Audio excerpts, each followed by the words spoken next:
Apa itu osteomielitis?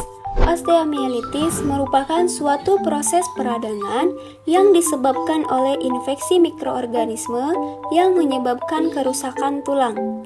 Penyakit ini merupakan salah satu penyakit infeksi yang paling sulit pengobatannya, dikarenakan sifat heterogenitasnya, presentasi klinis, dan patofisiologisnya. Kenapa osteomielitis masih menjadi permasalahan di Indonesia? Karena yang pertama, kesadaran masyarakat akan hygiene masih rendah. Yang kedua, diagnosis penyakit sering terlambat sehingga akhirnya menjadi osteomielitis kronis. Yang ketiga, masih banyak fasilitas pelayanan kesehatan yang belum memiliki sarana diagnostik yang memadai. Yang keempat, angka kejadian penyakit infeksi di Indonesia masih tinggi.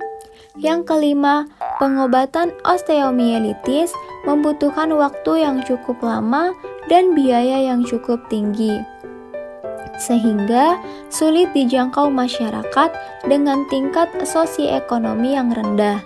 Dan yang terakhir, banyak penderita dengan fraktur terbuka yang terlambat dirawat dan datang ke dokter atau rumah sakit setelah mengalami komplikasi osteomielitis.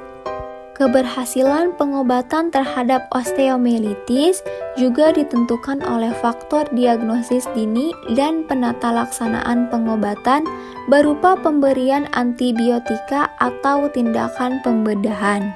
Lalu, apa penyebab osteomielitis? Penyebab osteomielitis adalah bakteri. Bakteri-bakteri yang menyebabkan osteomielitis antara lain seperti Streptococcus aureus, Escherichia coli, Pseudomonas, Klebsiella, Salmonella, dan Proteus. Nah, apa saja nih gejala osteomielitis? Gejala osteomielitis yaitu demam, oksemia atau komplikasi kehamilan yang berpotensi berbahaya, ditandai dengan tekanan darah tinggi, dehidrasi pada tulang yang terkena panas dan nyeri, dan berdenyut karena nanah yang tertekan, dan terdapat tanda-tanda abses dengan pembengkakan. Penyebaran osteomielitis dapat melalui apa saja? Nah, penyebaran osteomielitis itu dapat terjadi melalui dua cara. Yang pertama, penyebaran umum, dan yang kedua, penyebaran lokal.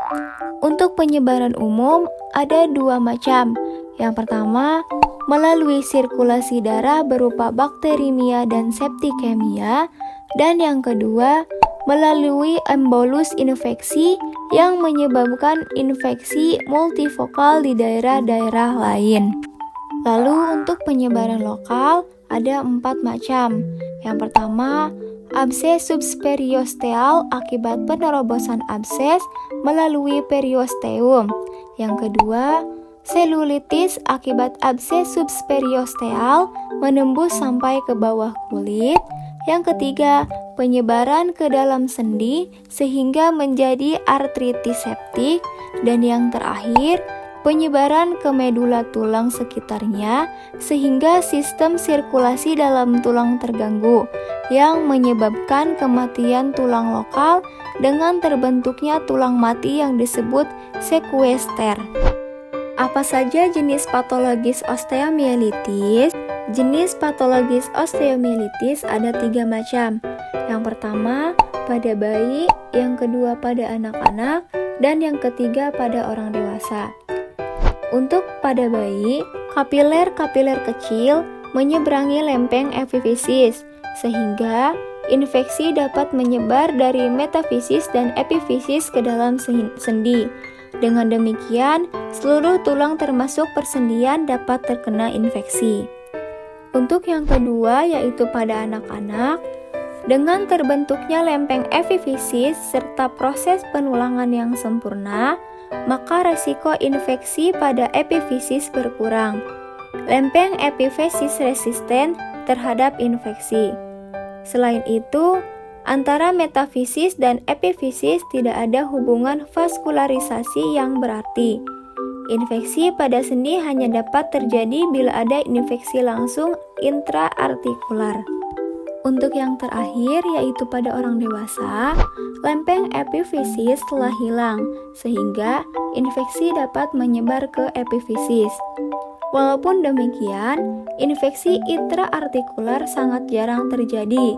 Abses subperiosteal juga lebih sulit terjadi karena periosteum melekat erat dengan korteks. Apa saja nih penata laksanaan osteomielitis? Osteomielitis diobati dengan pemberian antibiotika dan tindakan pembedahan. Penata laksanaan konservatif adalah dengan melakukan imobilisasi, tungkai yang terlibat diistirahatkan dan dielevasi, misalnya dengan backslab atau Thomas Splint, dan memberikan antibiotika penisilin atau cloxacillin dengan probenesid intravena sebelum hasil kultur didapat. Dilanjutkan dengan memberikan antibiotika yang sesuai dengan hasil uji sensitivitas. Pemberian antibiotika dilakukan selama sedikitnya 4-6 minggu dengan memperhatikan keadaan umum dan laju endap darah penderita. Apa teori-teori yang menjelaskan terjadinya infeksi pada daerah metafisis? Terdapat 4 teori yang menjelaskan terjadinya infeksi pada daerah metafisis. Yang pertama, teori vaskular atau trueta. Pada daerah metafisis, terdapat banyak pembuluh darah yang berkelok-kelok dan membentuk sinus-sinus, sehingga aliran darah pada daerah ini menjadi lebih lambat. Lambatnya aliran darah menyebabkan bakteri mudah berkembang biak. Untuk yang kedua, teori fagositosis atau rang. Metafisis merupakan daerah pembentukan sistem retikuloendotelial. Bila terjadi infeksi, bakteri akan difagosit oleh sel-sel fagosit matur yang banyak terdapat di daerah ini. Akan tetapi, pada daerah ini juga terdapat sel-sel fagosit imatur yang tidak dapat memfagosit bakteri, sehingga beberapa bakteri tidak difagosit dan dapat berkembang biak. Untuk yang ketiga, teori trauma. Dari percobaan pada binatang, bila dilakukan trauma artifisial, maka akan terjadi hematoma pada daerah lempeng epifisis. Bila setelah itu dilakukan penyuntikan bakteri secara intravena, maka akan terjadi infeksi pada daerah hematoma tersebut. Lalu apa saja nih klasifikasi osteomielitis?